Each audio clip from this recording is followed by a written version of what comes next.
رمضان آ رہا ہے، تیاری کرو۔ جیسے حج پر جانے سے پہلے معافیاں مانگتے ہو، رمضان سے پہلے بھی ایک دوسرے سے معافی مانگو، ایک دوسرے کو معاف کرو، ایک دوسرے کو درگزر کرو، خود جا کے معافی مانگ لو، اللہ آپ کا مقام اونچا کر دے گا، مرتبہ اونچا کر دے گا۔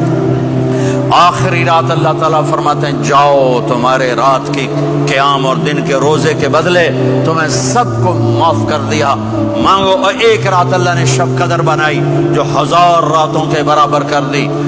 وہ آج آپ کی تو راتیں بڑی چھوٹی ہیں، 5 راتیں جاگ لو، 3 گھنٹے دی بھی نہیں رات ہوندی، تو 5 راتیں جاگ لو، 21 23 25 27 29 ان میں سے ایک رات ضرور شب قدر ہوگی۔ ایک رات کا جاگنا 80 سال کی عبادت سے بڑھیا ہو جائے گا، صرف ایک رات کا جاگنا، ایک رات کا جاگنا۔ ایک شرط ہے، دل میں بغض نہ ہو، نفرت نہ ہو، حقارت نہ ہو، کسی مسلمان کو حقیر نہ جانو، بلکہ کسی انسان کو حقیر نہ جانو، تو آپ کی بندگی اللہ کی بارگاہ میں پہنچ کر آپ کے مقام کو اونچا کر دیں گی۔ تو عبادات میں ایک نماز ہے، پھر ایک روزہ ہے، پھر زکوٰۃ اور حج مالدار لوگوں کا فریضہ ہے، غریبوں کا نہیں ہے، متوسط طبقے کا نہیں ہے۔ تو عبادات کا جو نصاب ہے بڑا مختصر ہے۔ 5 نمازوں پہ کتنا وقت لگتا ہے؟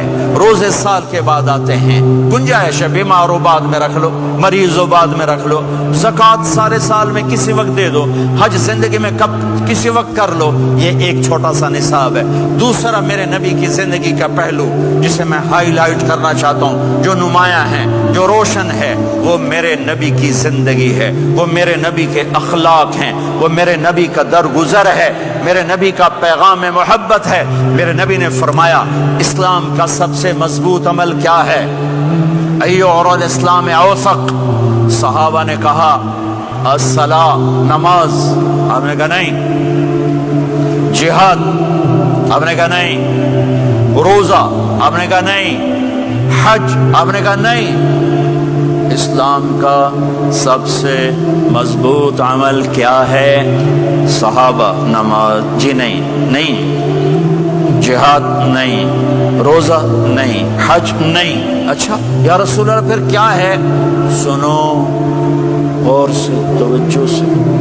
میرے نبی نے فرمایا اسلام کا سب سے مضبوط عمل آپس میں محبت کرنا ہے، اللہ کے لیے محبت کرنا ہے، اللہ کے لیے محبت کرنا ہے، اللہ کے لیے محبت کرنا ہے۔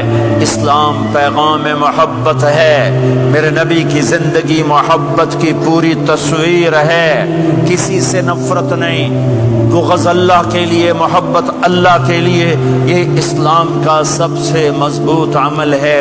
میرے بھائیوں، میری بہنوں، اب دور دراز جگہ میں ہو، اب آپ یہیں کے، جن کے پاس پاسپورٹ ہیں وہ یہیں کے شہری ہیں، یہ آپ کا دیس ہے، یہ آپ کا وطن ہے، اسے محبت سے بھرو۔ پاکستان کی نفرتیں یہاں نہ زندہ کرو، ہندوستان کی نفرتیں، بنگال کی نفرتیں یہاں مت زندہ کرو، آپس میں امت بن کے رہو، مذہب کے نام پہ مت لڑو۔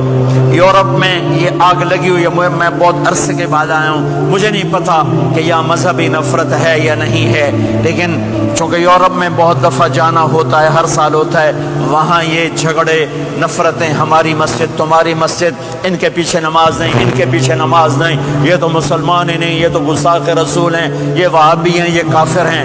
دیکھو میں ہاتھ جوڑتا ہوں، امت بن کے رہو، امت بن کے رہو، مومن بن کے رہو، مسلم بن کے رہو، مومنہ بن کے رہو، مسلمہ بن کے رہو، اختلاف رائے کو برداشت کرو۔ یہاں چاند کے مسئلے میں اختلاف ہوتا ہے، روزے کے ٹائم میں اختلاف ہوتا ہے، علماء سے کہتا ہوں اس اختلاف کو مٹھاؤ، جس میں سہولت ہو سارے وہ لے لو۔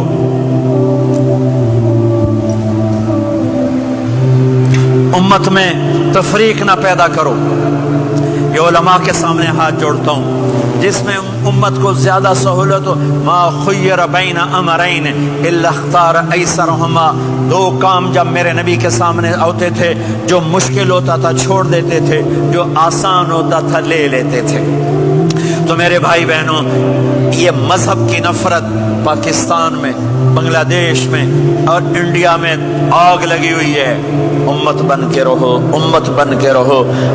اگر آپ اور میرا مسائل میں اختلاف ہے تو یہ ہماری محبت کو نہ ختم کرے، ہمارے تعلق کو نہ ختم کرے، ہماری نفرتیں نہ پیدا ہوں۔ اختلاف ہے، شروع سے تھا، آج بھی ہے، آئندہ بھی رہے گا، لیکن اللہ کے واسطے، اللہ کے واسطے، اللہ کے واسطے اس کو محبت میں بدلو، اس سے محبت میں بدلو، اس سے محبت میں بدلو۔